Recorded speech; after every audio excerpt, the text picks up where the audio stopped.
Bienvenidos, bienvenidas todos, gracias por acompañarnos. Hoy tenemos la última jornada de la educación en debate, que es justamente pensar en esta coyuntura los desafíos que enfrenta la escuela en un momento de tensión, de cambios, y contamos para eso con la amabilidad de dos profesores de la casa muy queridos y además con la fundadora de esta universidad, que es Adriana Puigros y Emilio Tenti Fanfani. No le voy a presentar su currículum, todos los conocen, solamente agradecerle a ellos por estar aquí.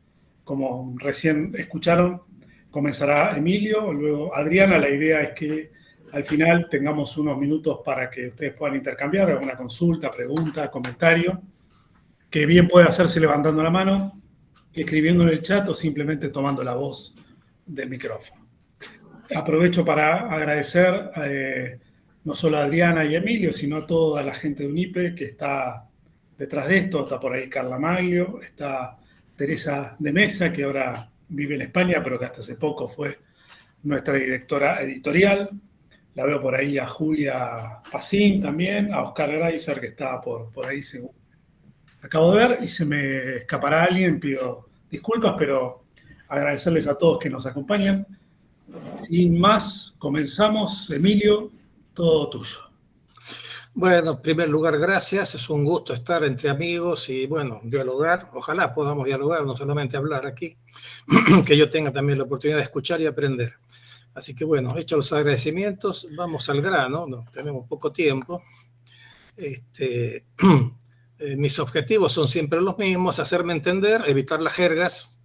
No voy a hablar en sociologués, voy a hablar en español, para que nos entendamos entre personas que tienen que provienen y trabajan en distintos campos o especializaciones de las ciencias humanas. Y en segundo lugar, el objetivo es no aburrir, tratar de entretener, por ahí incluso hasta provocar. Prefiero que alguien se enoje a la indiferencia, digamos así. Bueno, que lo mío es, como sociólogo, siempre me ocupa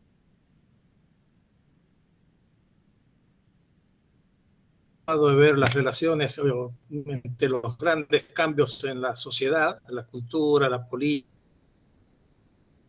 impactos sobre la escuela. Y tiempo también analizar cuáles son los efectos que tiene la acción escolar, los productos de la escuela, sobre esas dimensiones de la vida social. O sea, la doble relación de ida y vuelta entre sociedad, distintos campos o espacios de la vida social y el campo educativo.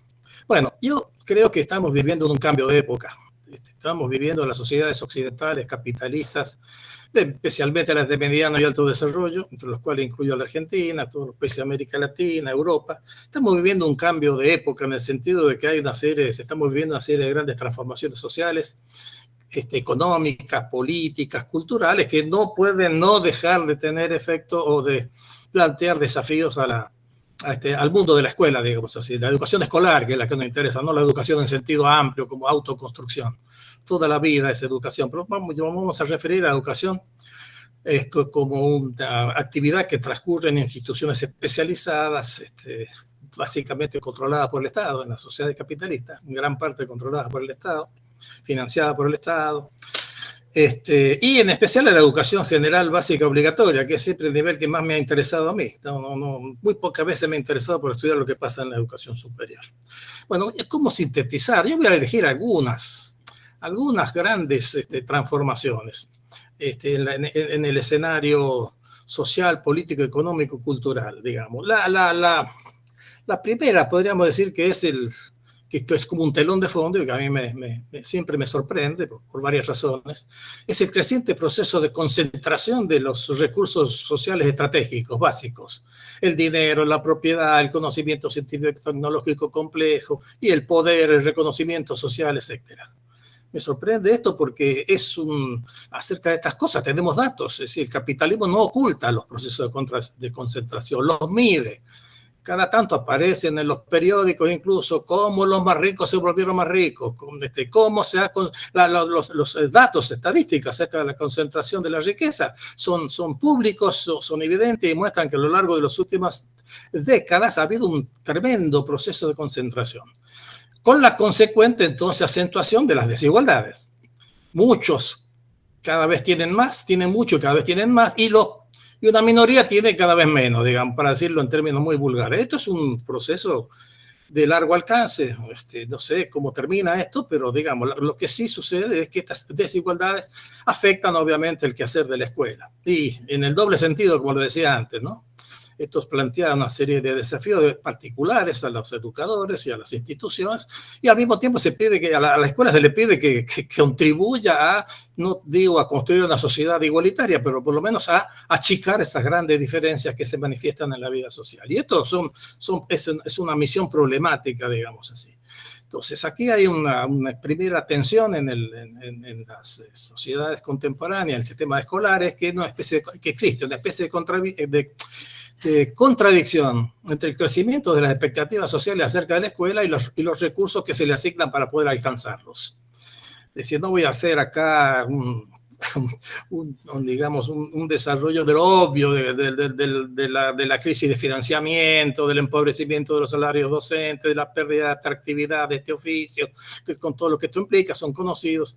Es decir, la idea que quiero presentar es que existe una especie de tensión o contradicción entre la escuela todopoderosa. Se suele decir que todo depende de la educación, tanto el desarrollo económico como la justicia social, la paz social, la salud pública, la seguridad, todo depende de la educación, y resulta que después esto tiene como consecuencia una ampliación tremenda del programa escolar, se introducen permanentemente nuevos contenidos, la educación ambiental, el medio ambiente, los derechos de los niños, los derechos de los ancianos, las minorías, se carga el programa escolar, y esto hace que muchas veces los agentes escolares, los docentes y las instituciones se pierdan en el bosque de los contenidos y no alcancen a veces distinguir qué es lo prioritario, qué es lo secundario, o cómo se articulan todos esos. No hay un principio articulador de toda esa variedad de fines que son, digamos, fines legítimos. La escuela nunca fue una institución, como diría yo, monofuncional, siempre tuvo distintas funciones, aunque en los orígenes, Adriana lo sabe mejor que yo, porque se ha dedicado a estudiarlo esto en Argentina y en América Latina, la escuela tenía unas finalidades bastante simples en el origen. Se trataba de formar sobre todo ciudadanos, convertir a los habitantes de un territorio en ciudadanos. La misión era clarita, y para formar la ciudadanía había que inculcar un común denominador que pasaba por la lengua, por ejemplo, enseñar la lengua oficial, hacer que las distintas comunidades originarias o inmigrantes hablaran el español. Para convertirse en argentino era fundamental tener una lengua. Entonces, con el tiempo, esta finalidad relativamente simple, aprender las 4 operaciones básicas, sumar, dividir, restar, multiplicar, más algunos elementos muy mínimos y básicos de las ciencias naturales, más la lengua y la historia y la geografía todos coincidían. El eje, lo que daba unidad y sentido al programa escolar era la formación de ciudadanos. Bueno, esto hoy se ha complicado. Entonces la pregunta es, frente a este nuevo proceso de concentración de las desigualdades, ¿qué se puede esperar de la escuela?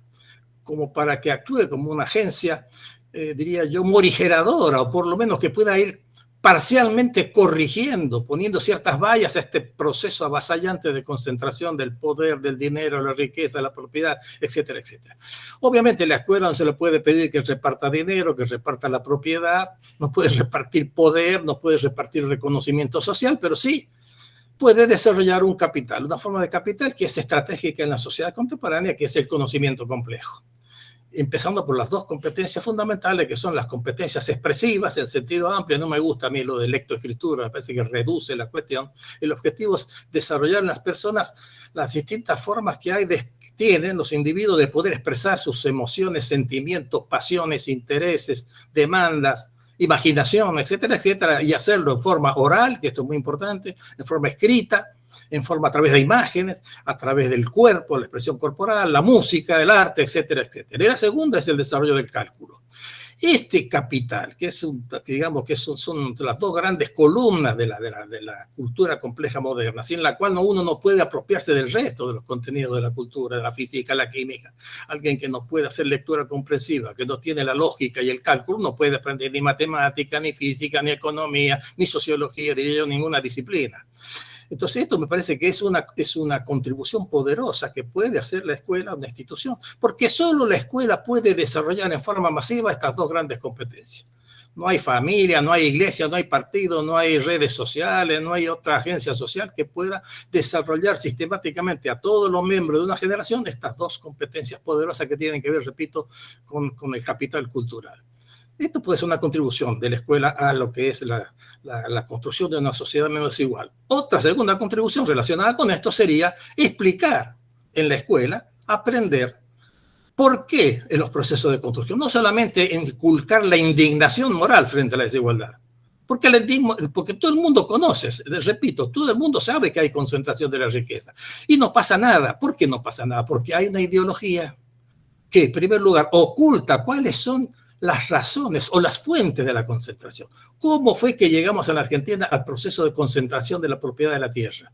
¿Cómo se concentró el capital bancario financiero en Argentina? Hay datos, hay investigación científica seria basada en evidencias empíricas que podrían explicar por qué, cómo los ricos se hicieron ricos. Entonces podríamos demitificar la ideología meritocrática del self-made man, la idea de que los ricos son ricos porque tienen dos cosas: son muy inteligentes, son vivos, y segundo, son muy trabajadores. De modo tal que los que no son ricos somos o imbéciles o somos vagos.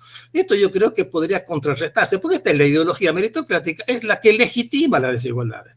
Los ricos duermen tranquilos porque saben que la mayoría de la gente cree que ellos son ricos por eso, porque tienen méritos, porque se han esforzado, porque tienen inteligencia superior a la normal. Y un análisis histórico podría mostrar, sencillo, no hace falta hacer mucha sociología ni historia económica compleja para demostrar cómo la acumulación de la riqueza, cuánto le debe la acumulación de la riqueza al pillaje, a la destrucción, a la violencia, al uso de recursos públicos para fines privados, la corrupción, qué sé yo, la obra pública. Hay un montón de factores que explican estos procesos de construcción, desde la conquista del desierto en Argentina hasta la construcción de los imperios industriales en Argentina, relativos a estos imperios, digamos. Bueno, entonces, el combate a la ideología meritocrática y el desarrollo del capital cultural, yo creo que son dos contribuciones que esta institución puede hacer para contrarrestar los procesos, las tendencias a la concentración del poder. Pero luego hay otras cuestiones que para mí también me parece que son preocupantes, que no sé si lo podremos desarrollar todo aquí, pero es el tema de que el aprendizaje es una coproducción. El aprendizaje no solamente depende de nosotros, de los docentes y de las instituciones docentes. El aprendizaje es una coproducción. El aprendiz construye su aprendizaje, construye su conocimiento. O sea, él tiene que poner algo que no lo puede poner la institución ni el maestro. Entonces, lo que se observa en todo Occidente que existe en términos bastante genéricos y cruzados y relativamente independientes de la posición que los individuos tienen en la estructura social, existe una especie de desmotivación, de déficit de interés, de pasión por el conocimiento, de deseo de saber, de deseo de conocer, de valoración del conocimiento. Y esto afecta los procesos de aprendizaje. Algunos hablan de que estamos viviendo época de nihilismo. Bueno, el nihilismo fue un término acuñado por un filósofo alemán a los fines del siglo XVIII, Friedrich Heinrich Jacobi, y luego fue popularizado por una novela de Turgenev que se llama Padres e Hijos, donde este autor, este novelista ruso de 1862, la novela se llamaba Padres e Hijos, describía una generación de jóvenes rusos que rechazaban los valores religiosos, las autoridades políticas, los valores tradicionales. Pero el que lo sistematizó fue Friedrich Nietzsche. Nietzsche sistematizó este concepto y le dio un lugar central en su pensamiento, asociándolo a su tesis de la muerte de Dios. Ojo, entendámonos bien, no es la muerte de Dios, sino que es la muerte de la creencia en Dios. Entonces, para Nietzsche, quiero recuperar estos tres elementos fundamentales de este estado de ánimo, del nihilismo, que caracteriza por proporciones significativas de las nuevas generaciones de Occidente. Se caracteriza el nihilismo, según Nietzsche, por tres factores, por tres elementos fundamentales. La primera es la ausencia de fines y de metas. La segunda es la ausencia del porqué, de explicación acerca de los por qué. ¿Por qué tengo que estudiar? ¿Por qué tengo que esforzarme? ¿Por qué tengo que ir a la escuela? ¿Por qué tengo que obedecer reglas? ¿Por qué tengo que respetar a los maestros? ¿Por qué tengo que levantarme temprano? ¿Por qué tengo que ser puntual? ¿Por qué tengo que hacer las tareas? Digamos, la idea del por qué, de los por qué. Y en tercer lugar, decía Nietzsche, hay un debilitamiento de los valores clásicos. La igualdad, la fraternidad, la solidaridad, el respeto a la autoridad, el orden, el sentido de la ley, etcétera, etcétera. ¿Cuáles son los factores que favorecen el surgimiento del nihilismo en las nuevas generaciones actuales? La primera, creo que esto es fundamental tener en cuenta, que también se asocia con una gran característica de las sociedades que vivimos, que es la transformación de la división tripartita del tiempo. El cristianismo había introducido en Occidente una división del tiempo entre un pasado, caracterizado por el pecado original, era el mal, el pasado es el mal, el presente era la redención y el futuro era la salvación. El cristianismo, como dicen algunos filósofos italianos, ha inculcado en la cultura de Occidente una visión optimista del tiempo. El futuro es la salvación. Y que se reproduce luego también en el campo en forma secularizada, en el campo de la ciencia, del positivismo científico, donde el pasado se asocia con la ignorancia, el mito. El presente es la ciencia, la investigación, el uso de la razón y la observación, igual verdad, decían los positivistas del siglo XIX. Y el futuro es la verdad. O sea, el pasado ignorancia, presente trabajo científico, futuro verdad. Incluso Marx también trabajaba con esta misma estructura lógica. El pasado es la explotación, el presente es la revolución, la lucha revolucionaria, y el futuro el comunismo, la sociedad sin explotación, sin dominación, el paraíso en la tierra, digamos, ¿no? Bueno, esta visión, en este mundo que estamos viviendo, en la época que vivimos, se ha achicado. El tiempo se ha concentrado en el presente. ¿Por qué? Lo que ha desaparecido es el futuro. Ya el futuro no es una promesa, no es la promesa de salvación, del reino de la verdad o la sociedad, de la satisfacción de las necesidades de todas las personas. No, el futuro ahora es amenaza, el futuro es guerra. A mí no sé si a ustedes les preocupa, pero yo que soy una persona ya que está en las últimas etapas de su vida, me preocupa la amenaza de guerra, de destrucción total, del holocausto nuclear. Es un fantasma que cada vez se acerca más. El Papa Francisco hablaba de que ya había comenzado la Tercera Guerra Mundial, y cuando uno ve ciertos indicadores de lo que está sucediendo en Europa, en Medio Oriente, realmente es para preocuparse. Por otra parte, el futuro es la destrucción de la naturaleza, la crisis ambiental, la destrucción de la casa común. Yo he visto en documentales a jóvenes europeos llegar a emocionarse hasta las lágrimas al ver lo que estamos haciendo con la naturaleza, con los ríos, la contaminación de las aguas del mar, etcétera, etcétera. Es la destrucción de la naturaleza, también es otra amenaza. Está en el futuro, están las amenazas, están los peligros. No hay nada de salvación. La exclusión social está en el futuro. No sabemos cómo el capitalismo va a hacer para incluir a la mayoría, para que todos entren, como decía mi amigo Bustelo en el título de un artículo famoso que escribió. Todos no entran al capitalismo. Entonces, esto los jóvenes lo viven, lo sienten, y esto es muy distinto a las percepciones que teníamos los jóvenes de la década del 60. En la década del 60, el futuro era el socialismo, era la liberación de la necesidad, iba a ser un mundo mejor. Yo nunca me preocupé por conseguir empleo, había trabajo. Incluso para los que teníamos sus títulos de carreras nuevas, sin estatuto institucionalizado, como las licenciaturas en ciencias sociales, apenas nos graduábamos, conseguíamos trabajo, conseguíamos trabajo haciendo tareas relacionadas con lo que para lo cual nos habíamos formado.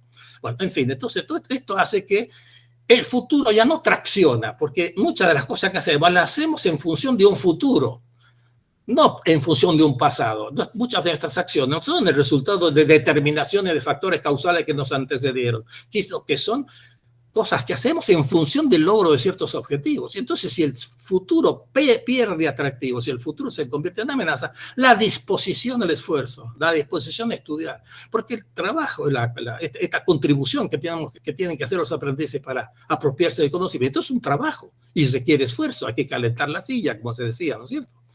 Bueno, cualquier realización en el campo humano, cualquier realización de cualquier vocación, la vocación de un pianista, de un futbolista, de un pintor, de un herrero, de un carpintero, llegar a la excelencia requiere un esfuerzo, un trabajo, que cuando es genuino, cuando está respaldado en un sentido, en una vocación, en el deseo del sujeto, el trabajo ni siquiera es visto como esfuerzo, sino que forma parte también, produce satisfacción, digamos así. Y entonces, junto con todo esto, aparecen nuevos valores, ya no son los valores de la solidaridad, la libertad, la igualdad. Aparecen nuevas divinidades en el firmamento. La muerte de Dios se asocia con el entronizamiento del dinero y de la técnica.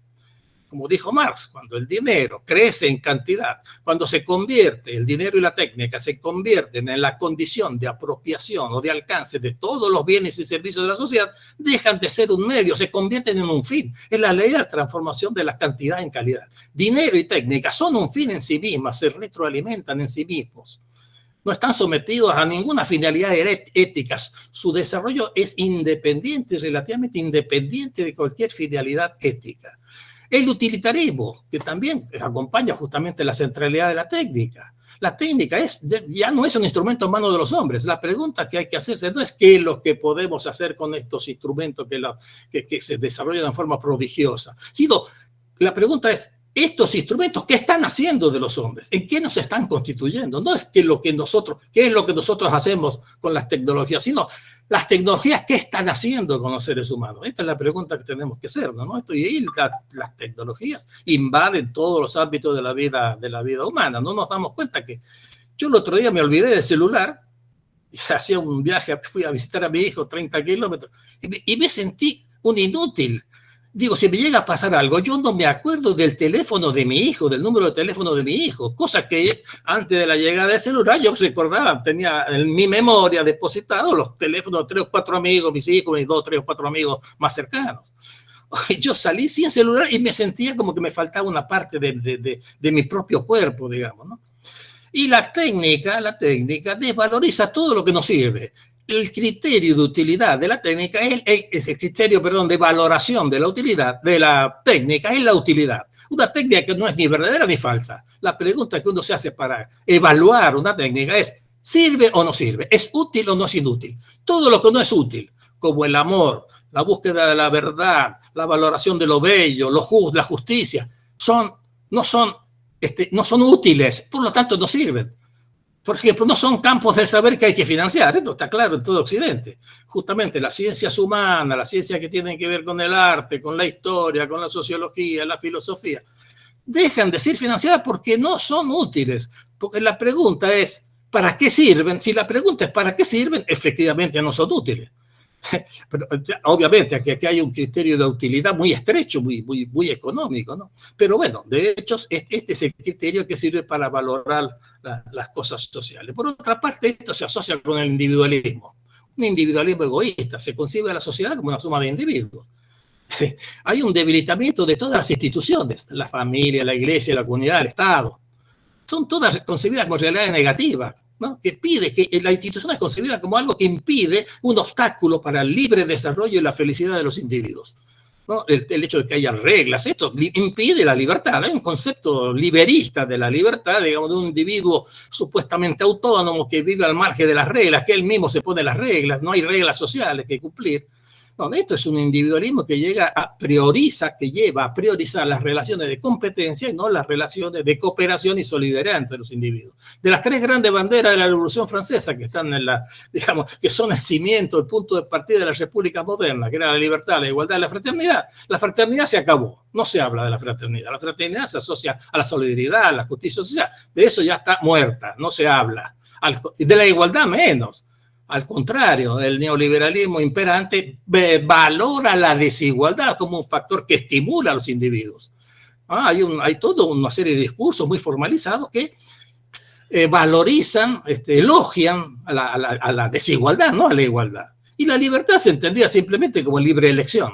¿Libre elección de qué? Entre productos en el mercado, porque a todo esto la libertad se reduce a esto, a elegir en el mercado, tanto en el mercado económico, en el supermercado, como en el mercado político, elegir entre las distintas ofertas políticas que nos hacen los que producen la política, las empresas políticas, o incluso la libertad de elección amorosa, erótica, sexual. Punto. Esa es la libertad el individualismo elogia la desigualdad, niega totalmente la fraternidad entendida como solidaridad social. Fíjense que todos estos valores que están en el corazón, en la tradición de la institución escolar, se van abajo todos. ¿Para cómo existe este individualismo? Tiene muchas formas de expresión. Se expresa también cierto humor antiinstitucional, como decía mi maestro Bourdieu. Hay un humor antiinstitucional que se comenzó a formalizar allá por el 68, en la década del 60, cuando los movimientos sociales, juveniles, estudiantiles criticaron el autoritarismo, las jerarquías universitarias, las instituciones como obstáculos, límites a la autorrealización de las personas. Entonces, incluso existe una crítica de las instituciones con una especie de tufillo progresista o por una pretensión de progresismo. Ahí se critica el Estado, la escuela. Por eso, recordémonos de lo que fueron las obras de Ivan Illich, Everett Reimer, que llegó a escribir en la década 60, 70, el libro ese de la muerte de la escuela, y augurar la muerte de la escuela. La condenaban y además decían que ya era una institución decadente y la reemplazaban. ¿Por qué? ¿Cómo se reemplazaban las instituciones escolares? Se reemplazaban por una especie de mercado de libertad de los aprendices, los que quieren aprender libremente eligen a los maestros que quieren enseñar y a través de relaciones contractuales, pues cada uno arma su propio programa de formación personal. Incluso hay películas que todavía hoy hay resonancia de esta ideología. A mí hay un compañero de la UNIPE me pasó un texto que se publicó en Argentina, quizá Adriana lo conoce, donde había un capítulo de Cirigliano, de Alberto Cirigliano, elogiándolo a Illich, haciendo una crítica radical de la escuela como institución decrépita, totalmente irracional, que hay que liquidarla y reemplazarla por una especie de mercado. Illich incluso llegó a hablar de distribución de vouchers para sostener estas relaciones contractuales entre aprendices, contractuales libres, ¿no? Entre aprendices y gente que tiene conocimiento y lo quiere transmitir, lo quiere compartir. Voucher, hablaba de voucher, o sea que justamente esta corriente de pensamiento que se presenta muchas veces con un aire de progresismo, termina siendo afín a la propuesta de voucher del benemérito Friedman de la Escuela de Chicago, digamos, ¿no? Bueno, esto es el... Y después queda, si no hay sentido, si no hay porqués, si no hay metas, no hay fines, ¿qué es lo que representa? La felicidad de las personas. ¿Cómo se llena? ¿Cómo se da sentido a la vida? En las sociedades actuales el consumo. Es el consumo de objetos. Esto supone una dominación de los sujetos por parte de los objetos. Son los objetos que se imponen sobre los sujetos. Me causó gracia leer el otro día a alguien que decía, voy al mercado para ver qué necesito. La gente va al mercado o al shopping a ver qué necesita. Y es el objeto el que le genera la necesidad. Me pasa a veces a mí, Yo voy al supermercado porque necesito 2 cosas concretas y llego y me compro 10. Entonces la necesidad a mí me la desarrolló la vitrina, me la desarrolló el producto, me la desarrolló el objeto. Esto es una fantasía. ¿Para cómo es una fantasía? Porque esta idea de que somos libres porque elegimos y que somos felices porque consumimos es de patas cortas. Esto no alcanza a colmar las aspiraciones más profundas de los seres humanos. Hay un texto que yo suelo citar, que es un pequeño párrafo, que es una especie de sincericidio de un gran publicista francés que hizo mucha plata, un joven que trabajó en grandes empresas de publicidad de Francia, que escribe un librito que se llama 990, que sería como estos trucos que tienen los comerciantes para bajarte el precio. Te ponen 9.99, 9.90 en vez de decir 10, ¿no es cierto? Su librito se llama 5.90, se vendió, pero hasta en los kioscos en Francia. Tiene un texto muy interesante, es un sincericidio, porque dice lo siguiente: yo soy publicista. Y sí, yo contamino el universo, dice el tipo. Yo soy ese tipo que le vende la mierda, el que lo hace soñar cosas que usted jamás poseerá. Cielo siempre azul, muchachas que nunca serán feas, una felicidad perfecta, retocada con Photoshop, imágenes relamidas, música en el viento. Cuando gracias a esos ahorros usted se compra el coche de su sueño, ese coche que yo lancé en mi última campaña publicitaria, ya la habré hecho pasar de moda. Yo tengo 3 modas de ventaja y me las arreglo siempre para que usted sea un frustrado. Yo tengo 3 modas de ventaja, esto me pareció interesante, para que usted se sienta siempre un frustrado. El glamour es un país al que nunca se llega. Yo lo drogo con la novedad y la ventaja de la novedad es que ella nunca aparece nueva. Siempre hay una nueva novedad para hacer envejecer a la precedente. Mi sacerdocio es hacerlo babear. En mi profesión, esto es muy importante, nadie desea su felicidad, porque la gente feliz no consume, punto.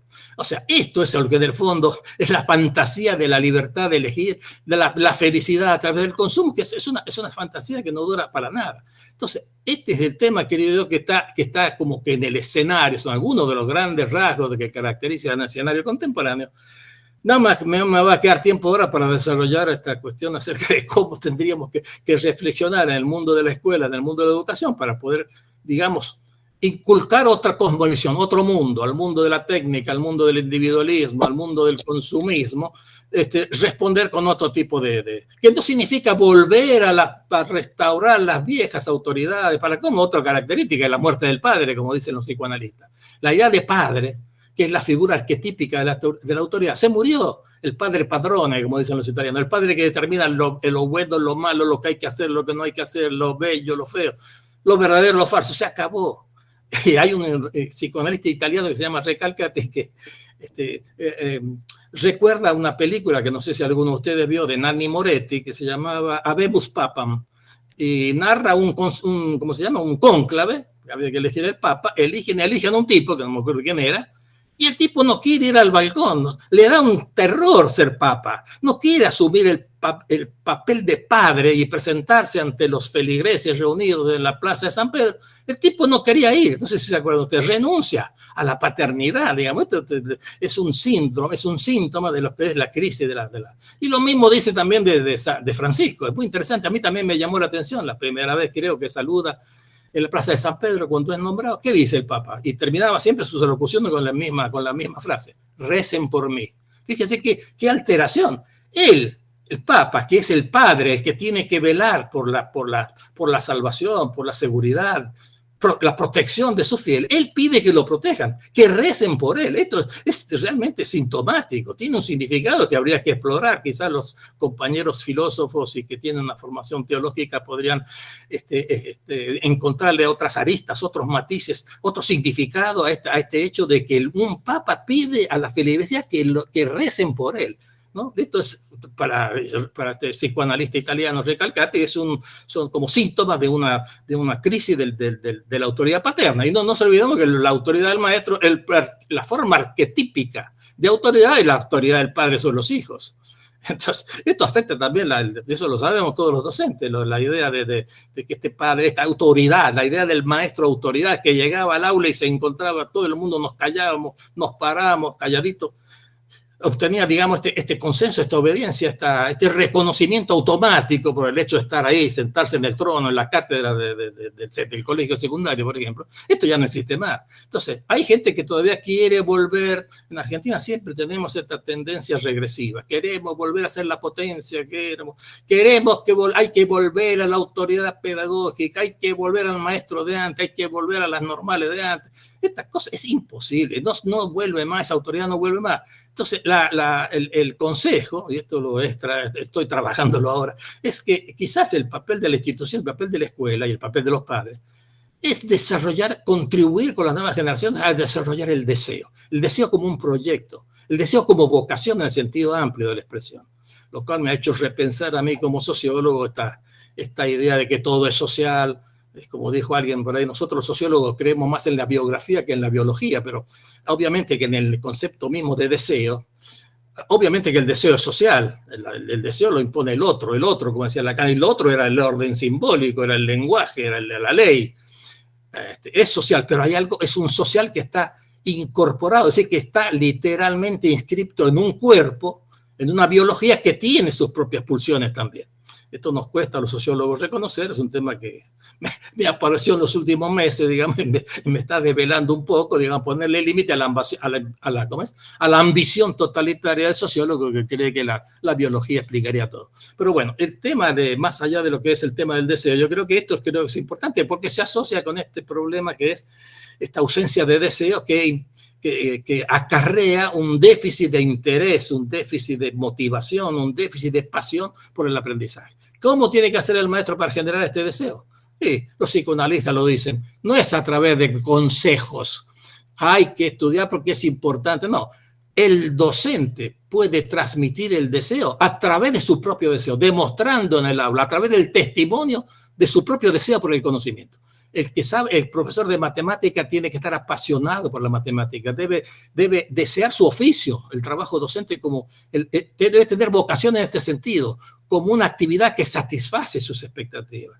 Digamos, a mí, por ejemplo, yo estoy acá, a mí me gusta dar conferencias, yo soy feliz dando conferencias, no me imagino haciendo otra cosa en la vida.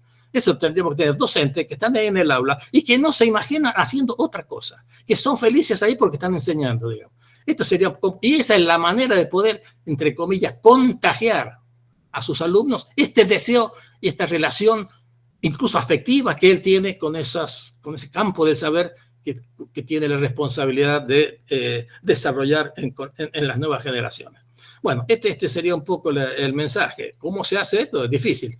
Quizás hay que incluir una segunda dimensión, que también estoy comenzando a desarrollar ahora, que es esto no es solamente una cuestión del maestro individual, sino que necesitamos instituciones. La dimensión institucional resulta muy importante aquí para no caer justamente en el individualismo.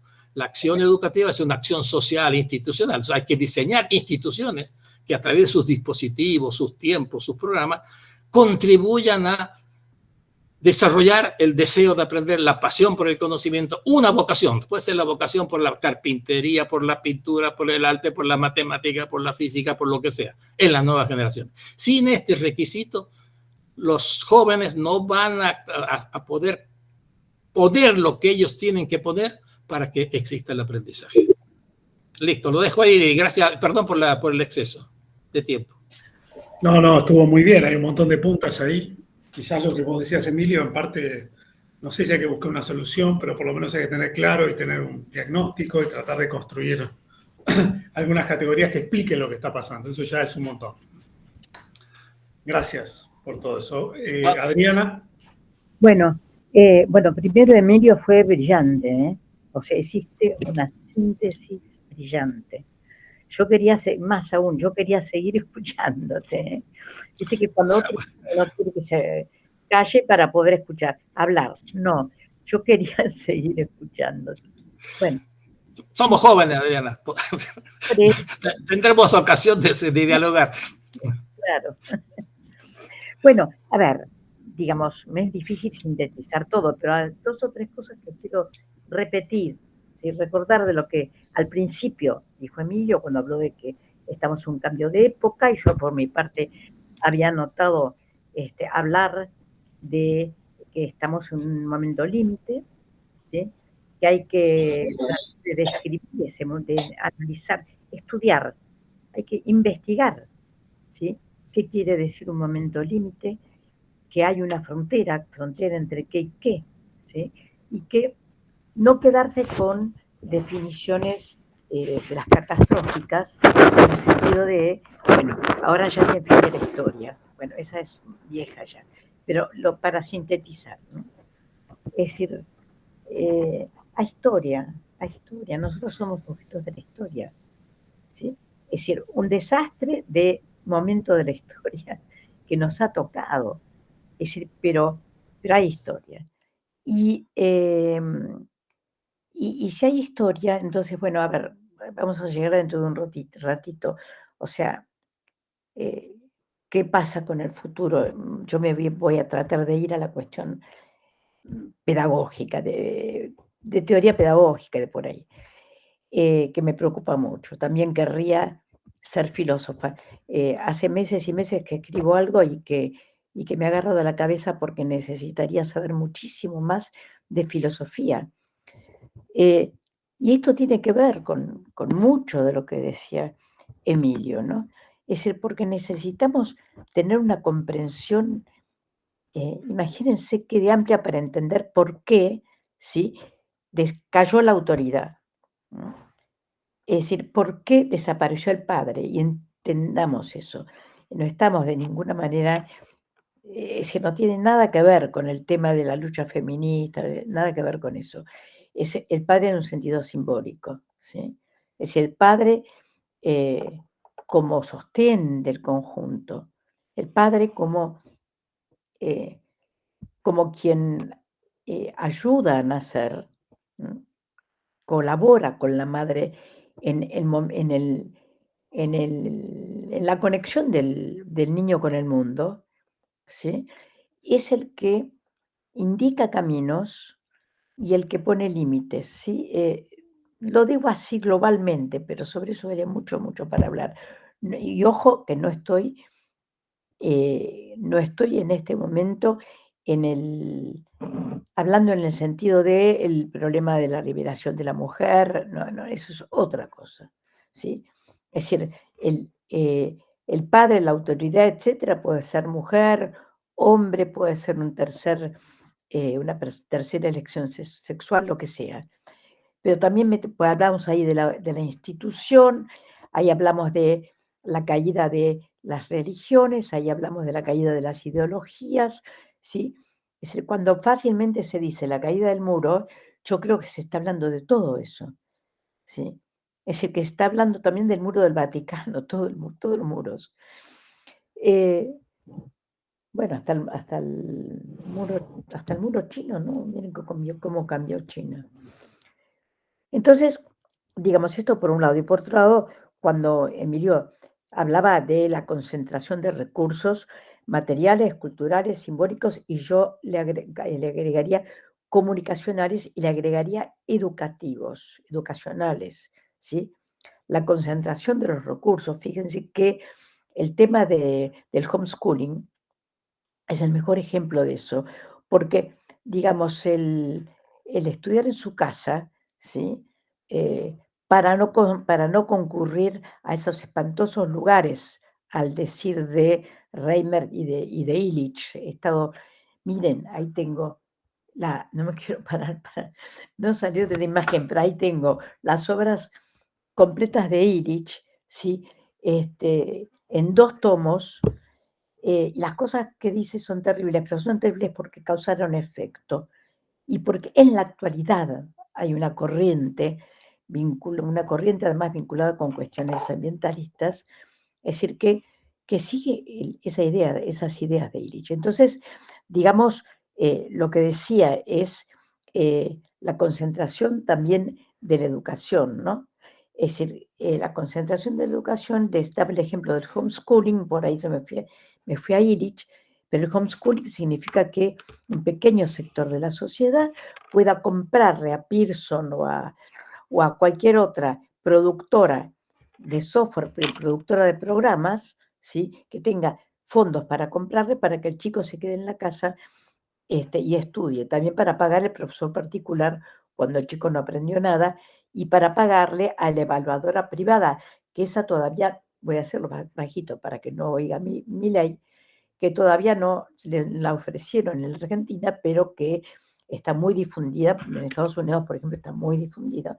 Entonces, claro, el chico se queda en la casa, supuestamente aprende solo, eso también Illich habla mucho del autoaprendizaje, ¿sí? Y después una empresa privada lo evalúa, ¿sí? Pero ¿quién se hace cargo de esto? ¿El chico solo en la casa? No, la madre. Es decir, ahí, digamos, evidentemente, toda esta tendencia también es una tendencia contra la liberación de la mujer. O sea, la que se quede en la casa va a ser la madre. Bueno, esto por un lado, ¿no? Y digamos, y por otro lado, ¿qué pasa con el resto de la población, la que no puede pagar el homeschooling? Es decir, la sociedad se queda realmente en un lugar de hiperconcentración de la cultura, de la comunicación, de la educación, ¿sí? Y el resto de la gente, ¿sí? Los chicos a la calle, para después acusarlos de drogadictos, ¿sí? O acusarlos de que toman cerveza en la esquina, o acusarlos cuando no tienen ningún lugar a donde ir. Si les sacan la escuela, si les cierran la escuela, ¿a dónde van a ir? En una sociedad que no, es decir, que no tiene más campos de mira, yo que soy muy vieja, entonces me acuerdo siempre de los campeonatos Evita, me acuerdo de la ciudad infantil que todavía está, vayan a verla, cerca de la ciudad de La Plata, todavía existe. Es decir, me acuerdo, y de Tecnópolis, de ahí a Tecnópolis. La cantidad de experiencias que hay en la Argentina de espacios, ¿sí? Para el tiempo libre, canchas de fútbol. Cuando yo iba a la escuela, en mi escuela primaria, que era una escuela primaria de barrio, de Palermo, ¿sí? Había huerta, había un huerto, los chicos trabajábamos en el huerto. ¿Dónde está todo eso? Bueno, esto es parte de lo que me ha despertado la introducción de Emilio, ¿no? Ahora, miren, yo estoy estudiando las críticas al sistema escolar moderno. Estoy estudiando históricamente las críticas al sistema escolar moderno.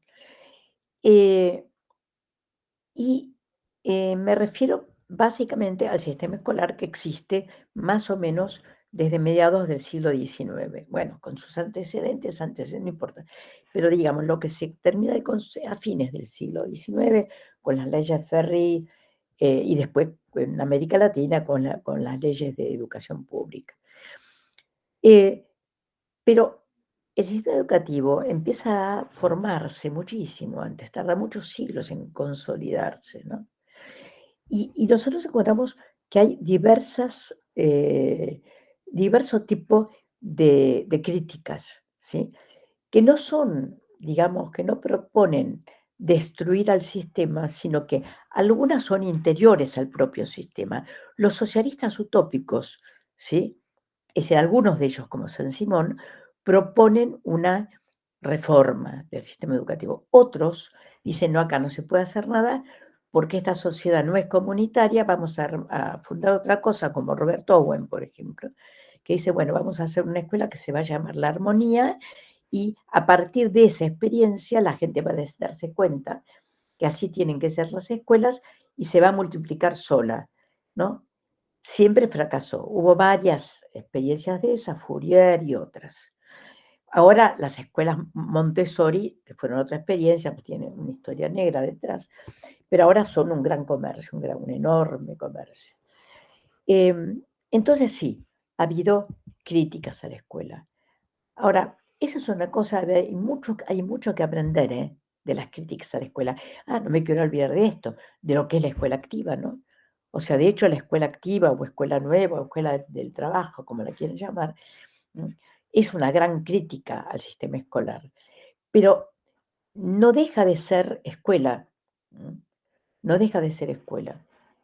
Y todo esto lo digo para llegar a una cuestión, que es que la gran transformación del sistema escolar moderno, ¿sí? Es la que se intenta producir en este momento. Porque que el sistema escolar necesitaba y necesita transformarse en muchos sentidos, esto es así y sería muy importante que lo comprendiéramos y que lo investigáramos, que no tuviéramos miedo, que lo investigáramos. No importa que nos encontremos a nosotros mismos equivocándonos ahí. Pero el tema es que quienes empezaron, quienes están haciendo esa transformación son los ricos, son aquellos de la concentración del ingreso, de la concentración de todo lo que hemos dicho. Ese es el problema. Entonces, estamos en un límite. ¿Por qué? Porque ellos tienen, ¿sí? No solamente como instrumentos, muchísima plata para financiar las transformaciones que quieran. Por ejemplo, vaciar la escuela. Vaciar la escuela cuesta plata, pero a la larga, ¿sí? Es decir, está dentro de esta idea anarco-tecno-neoliberal de deshacer el Estado. Cerrar una empresa cuesta poner una cantidad de trabajadores en la calle. Después hay un paro, después hay un juicio, después, etc. Cerrar la escuela, para cerrar la escuela lo que hace falta, y cerrar la escuela e ir a un homeschooling o algo por el estilo, hay que echar a los docentes. Y los docentes, aunque no parezca, o aunque no se crea, mejor dicho, están agarrados al territorio. Y hay que ayudarlos a que sigan agarrados al territorio, no solo por los salarios, no solo por el puesto de trabajo, sino porque de aquello del amor a la educación y del diálogo, ¿sí? que recién lo mencionó Emilio, y de aquello que planteaba Freire, que era la educación siempre es entre dos, siempre hay diálogo. La educación es entre humanos, ¿sí? Y lo que se teje en un vínculo educativo es algo nuevo siempre, no es una repetición de lo mismo, ¿no? Entonces, digamos, necesitamos reconocer esta situación. Y yo decía, el problema es que quienes están impulsando una reforma no somos nosotros, sino que tienen muchos recursos económicos y además tecnología. Entonces, el tema de los celulares, que voy a decir 3 palabras porque no tengo tiempo de desarrollarlo y me parece un tema muy importante, ¿sí? Desde los celulares hasta la maestra robot, vieron que ayer 8, sí, ayer dio su primer clase, la maestra robot fabricada en la Argentina, en una escuela privada de la ciudad de Santa Fe.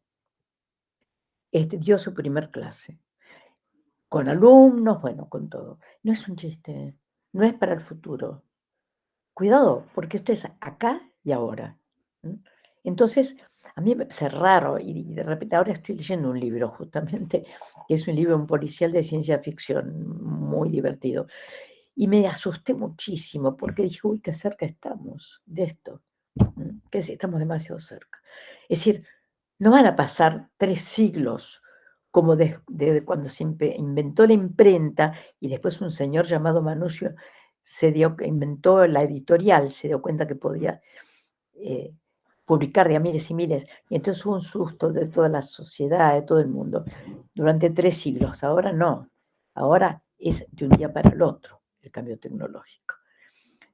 Ahora, decía la maestra robot, y decía el celular, ¿no? O sea, el celular que la discusión sobre si usar o no celular es una discusión que no tiene ningún sentido. Si vos lo contabas, Emilio, o sea, de repente sin celular uno dice me falta un pedazo de la cabeza, me falta un pedazo del cuerpo, perdí. Entonces, ¿por qué digo esto? Porque ya yendo un poco a qué hacer, cuáles son las cosas, aunque sean las pequeñas, que podemos hacer. Una que no es nada pequeña, que es evitar la sustitución de funciones. Es decir, el docente no es que deba no permitir el celular, o en clase, o en el recreo, o lo que sea, o como hacen en Dinamarca o Noruega, no sé, que llegan los chicos y tiran todos los celulares a una bolsa, pero después entran a la clase y tienen otros celulares y computadoras programados para que puedan usarlos para la enseñanza. Bueno, acá nos soñamos, a ver, con que todos los chicos tengan celulares ni afuera, o sea que es impensable.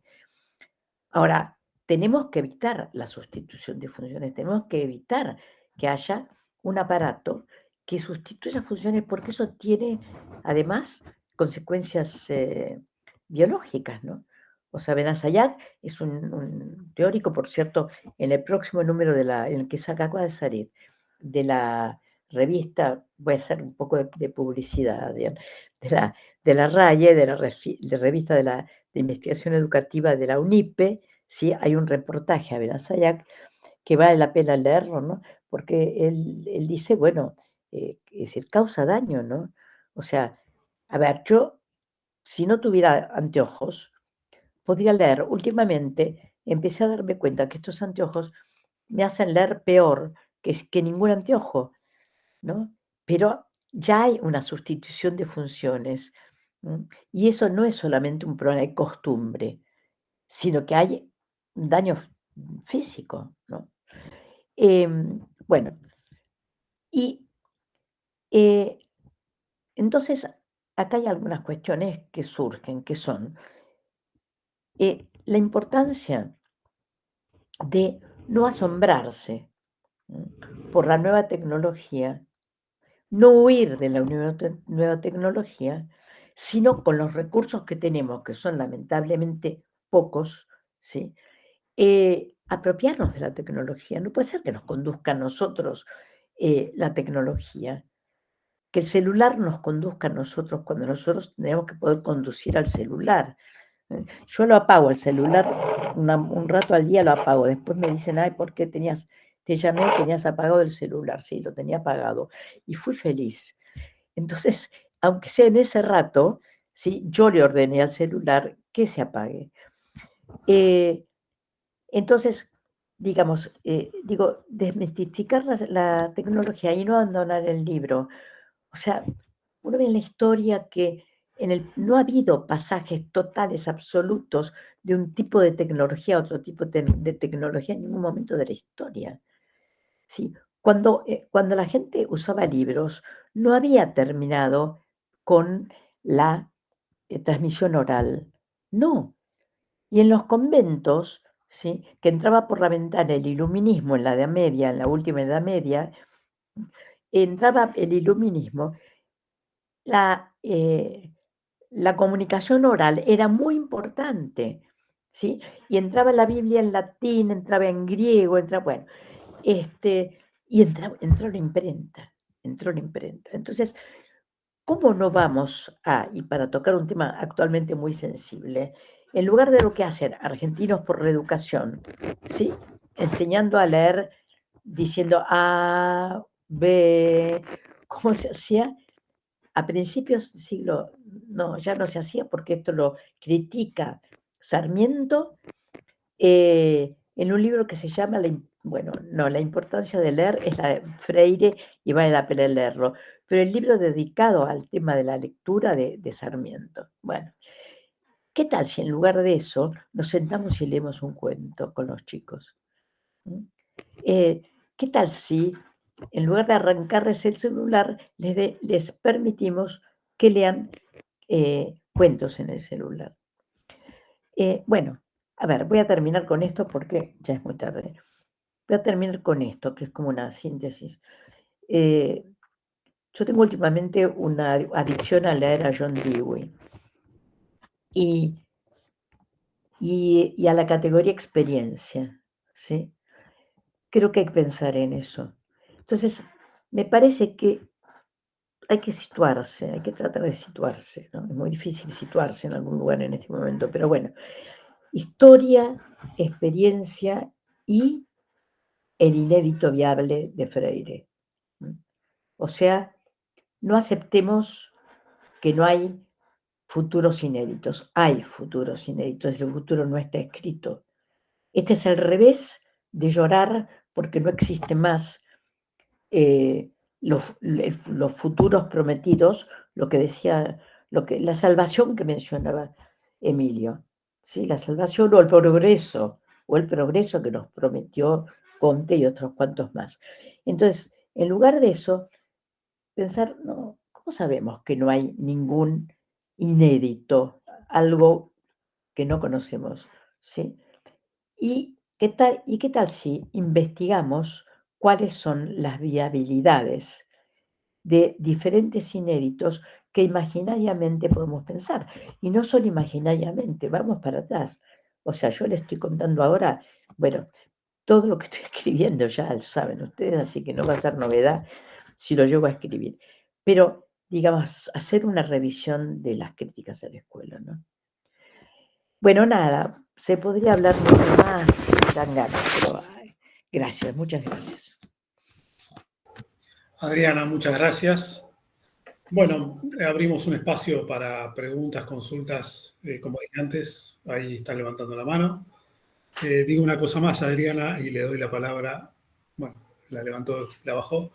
En relación con No, esto que vos tenía alzado el decías, pelo.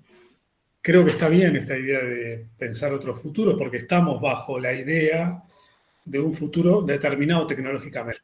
Se impone esa idea y parece que de ahí es imposible pensar otras alternativas, ¿no? Futuro que además conviene a ciertos sectores, ¿no? No es un futuro, digamos, ingenuo. Muy bien. Consultas, preguntas, comentarios.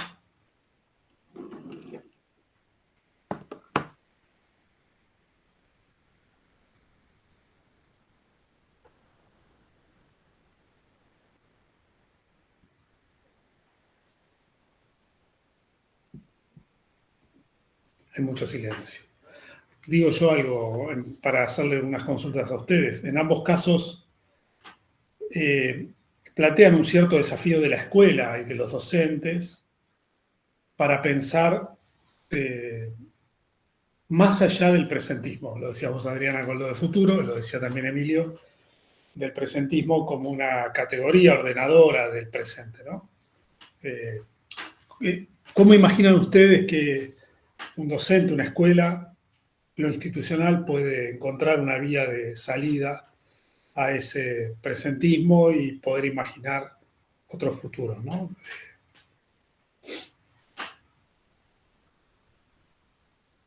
Millo, le toca a Millo.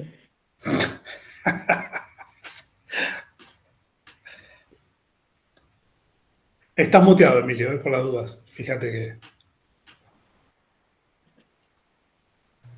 Sí, les decía que acabo de leer un texto de Recalcati, Y él mismo se hacía una pregunta, ¿no? ¿Se pueden formar profesores con esas cualidades, capaces de testimoniar y contagiar sus deseos? Esta es una pregunta que yo me la había hecho varias veces también. ¿Es posible? La respuesta de Máximo Recalcati es literalmente no. No se forman el deseo a través de instituciones formadoras de docentes, formar docentes apasionados por... Bueno, no hay un programa, pero yo creo que es todo un círculo vicioso. Si los profesores de los institutos tienen pasión por enseñar, tienen pasión por la didáctica, por la pedagogía, por la matemática, por la física, obviamente contagiarán esa pasión. Ahora, no hay técnica, no hay dispositivos técnicos didácticos para generar el deseo, generar la pasión. En el campo de la... Hay un fragmento de Platón, de un banquete con Aristóteles, que me parece muy interesante, ¿no? Me parece buena la propuesta que tiene raíces psicoanalíticas y filosóficas acerca del sentido de la educación, de la buena educación, ¿no? Es un banquete donde estaba invitado Sócrates y había un discípulo de Sócrates muy, muy fanático de Sócrates y estaba inquieto por la llegada de Sócrates. Cuando llega Sócrates, busca sentarse al lado de Sócrates y dice: maestro, yo tengo mucho interés que me llenes el vaso vacío de mi mente con tus conocimientos. Fíjense, qué interesante esto, ¿no? Eso no lo inventó Frato, ¿no? Frato, el Francesco Tonucci, que tiene el dibujito ese del niño con la cabeza hueca y la palabra del maestro que va llenando la cabeza. La cuestión de la transmisión, esta idea de la transmisión que es muy burda, ¿no? Pero dice: quiero que llenes el vaso vacío de mi mente con tu conocimiento. ¿Sabe qué le contestó Sócrates? Yo lo único que tengo es deseo de aprender. Como diciéndole: yo lo único que te puedo aconsejar, enseñar o contagiar es mi propio deseo de aprender, mi propia pasión por el aprendizaje, mi propia pasión por el conocimiento. Bueno, punto. Ahora, ¿eso cómo se masifica? Porque estamos hablando, ¿no?,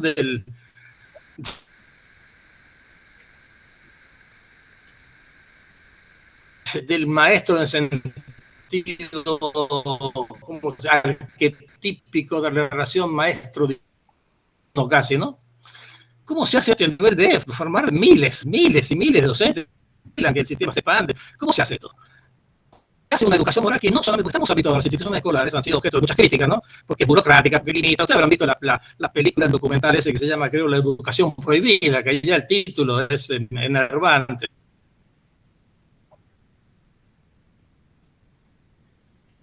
¿No es cierto? Yo lo vi y es toda una sarta de entrevistas a gente que no son muy destacados especialistas, pero aparecen ahí como especialistas, que la escuela limita el deseo de sacrificar a los niños, que los vuelve infelices, bueno, ¿cómo hacemos? La idea sería, yo creo que hay que volver a los clásicos, volver a esta idea. ¿Cómo hacemos? ¿Cómo concretamos? Desde el punto de vista, ahí ya el sociólogo se tiene que callar. ¿Cómo se hace para no transmitir conocimiento muerto, sino transmitir deseo de aprender, deseo de saber? ¿Cómo se hace eso? A mí, cuando yo me acuerdo de mis profesores de secundaria, me acuerdo solamente de los nombres de dos tipos, de los 30 que habré tenido los 5 años de secundaria.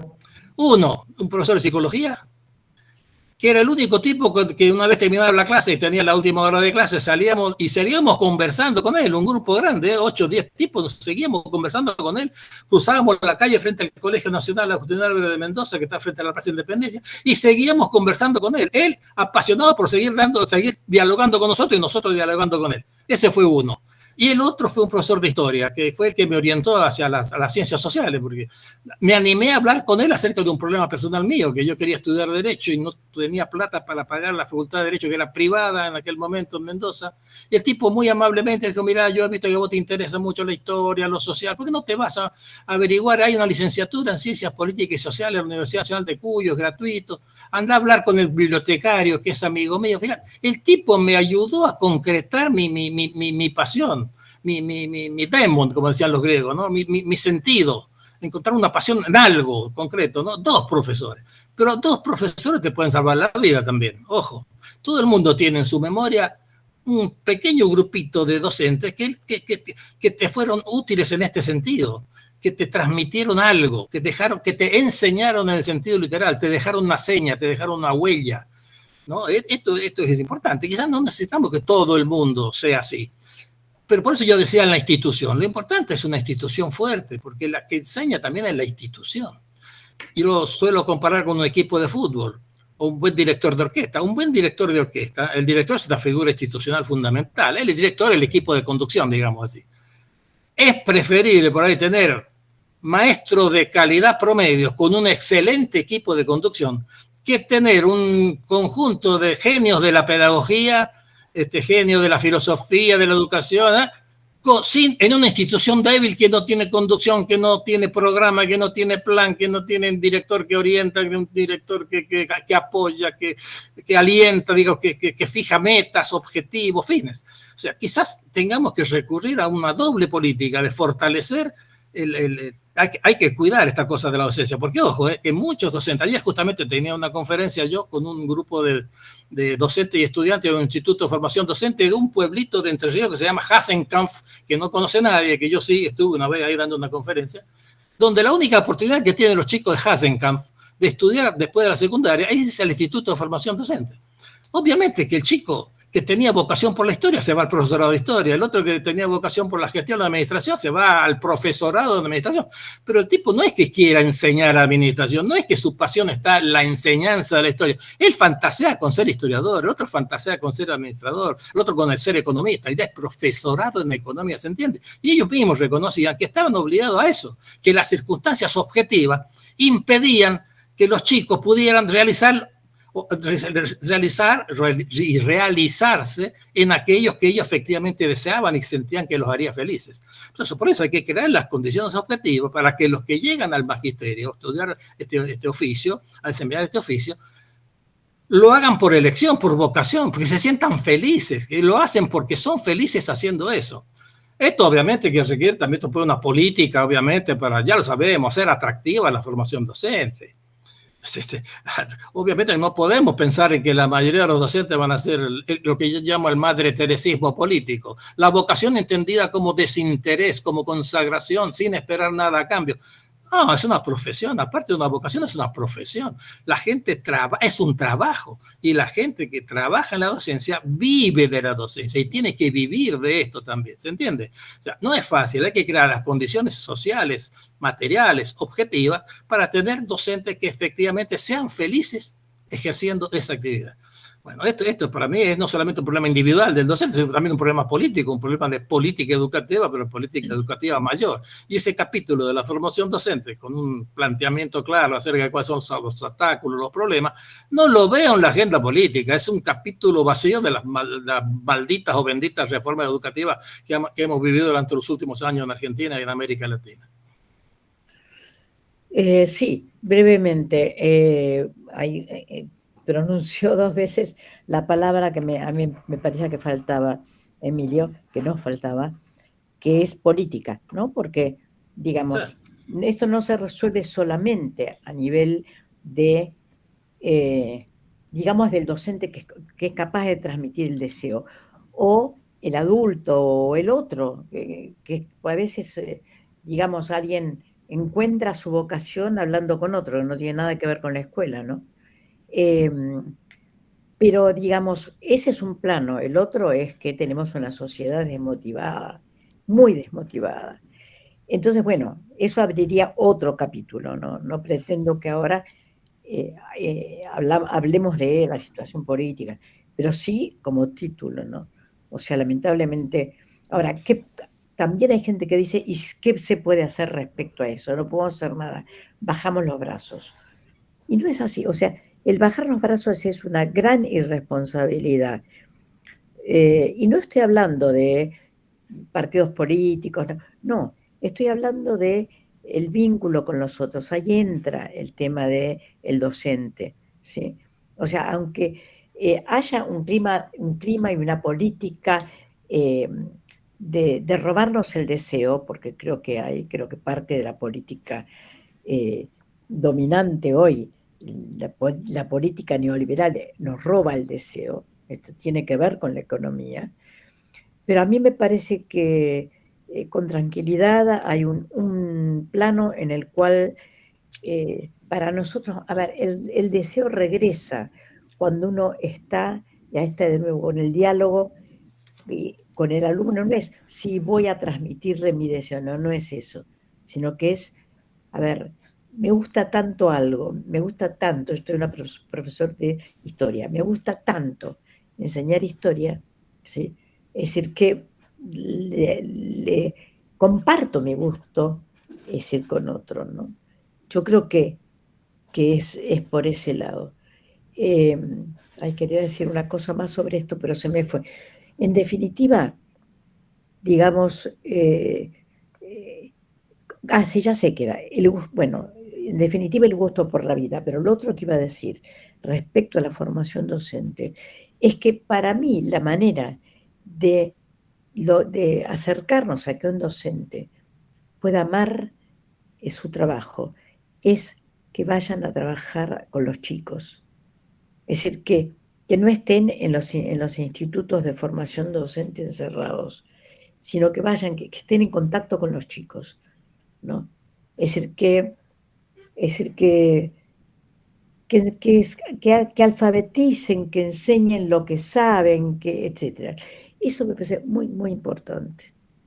Es decir, qué es lo que, digamos, devuelve, ¿no? Devuelve algo devuelve a aquel con el cual, aquel chico, aquel adulto con el cual vamos a hacer algo. Esto lo digo pensando en muchas experiencias de otras personas. Bueno, hasta ahí. Muy bien.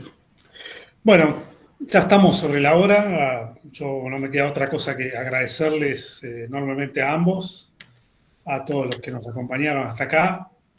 Decirle, bueno, hoy se acaba también la Semana UNIPE, pero vuelve en febrero, seguramente sobre mediados de febrero, así que nos volveremos a ver y seguimos haciendo cosas de la UNIPE para poder abrir espacio de discusión y de comprensión de lo que nos está pasando. Gracias, Adriana, gracias, Emilio, y nos seguimos viendo. Un abrazo a todos. Adiós, gracias. Chao, chao, chao, Adrián, chao, Adriana. Chao, que sigan bien. Chao, gracias. Chao, Adriana, gracias. Chao, Adrián. Nos vemos, Adriana. Un beso.